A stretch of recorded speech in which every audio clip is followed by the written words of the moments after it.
எல்லாரும் நல்லா இருக்கீங்களா? நான் நல்லா இருக்கேன். இன்றைய செய்தி வாலிப பிள்ளைகளுக்கு தான்.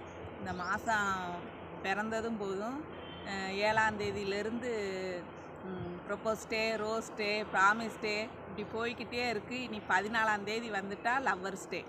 லவ் பண்ணுறது தப்பு இல்லை, யார் மேலே அன்பு செலுத்தலாம் அப்படின்றது தான் இங்கே முக்கியம். எனக்கு தெரிஞ்சு யார் மேலே உண்மையான அன்பு இங்கே வைக்கிறதில்ல. ஒன்றை காட்டிலும் ஒன்று பெஸ்ட்டாக வந்துட்டால் போயிடறாங்க. அடுத்தடுத்து பிள்ளைகளாக இருக்கட்டும், பசங்களாக இருக்கட்டும் போயிடறாங்க. உண்மையான அன்பு உடம்பை பார்க்கணும், தொடணும்னு எதிர்பார்க்காது. உண்மையான அன்பு அந்த பசங்கிட்ட இருந்து காசுகளை கறக்கணும், அதை வாங்கித்தா இதை வாங்கித்தான்னு சொல்லி ஏமாற்றணும் அப்படின்ற எண்ணம் இருக்காது. சரிங்களா? எனக்கு தெரிஞ்சு ஒரு அண்ணன் ஒரு பொண்ணை லவ் பண்ணாங்க. அந்த பொண்ணை கட்டி வைக்காட்டி இறந்துருவே அப்படின்ற மாதிரி அவங்க வீட்டில் சொன்னாங்க. அவங்க வீட்லேயும் கல்யாணம் முடிச்சு வச்சாங்க. ஒரு பிள்ளை பிறந்துச்சு. அதுக்கப்புறம் என்ன பண்ணிட்டாங்க, இன்னொரு பொண்ணோட அவங்க பேசிகிட்டே இருந்தாங்க. அந்த பிள்ளையை கூட்டிகிட்டும் போயிட்டாங்க.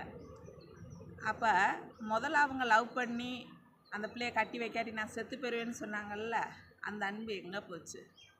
அதைத்தான் நான் சொன்ன மாதிரி ஒன்றை காட்டிலும் ஒன்று பெஸ்ட்டாக வந்துட்டால் கழட்டி விட்டுட்டு போய்கிட்டே இருப்பாங்க.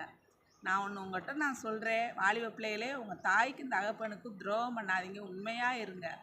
அவ்வளோ தூரம் கஷ்டப்பட்டு வளர்த்தவங்களுக்கு உங்களுக்கு ஒரு நல்ல வாழ்க்கையை தேடி தரணும்னு அவங்களுக்கு தெரியாதா?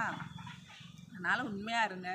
இதை பார்க்கிலும் நம்மளை உண்மையாக நேசிக்கிற ஒருத்தர் இருக்கார், அவர் தான் இயேசு கிறிஸ்து. அவர் கரத்தில் உங்கள் வாழ்க்கையை ஒப்படைங்க. உண்மையான நபரை உங்களிடத்துல கொண்டு வந்து சேர்ப்பார்.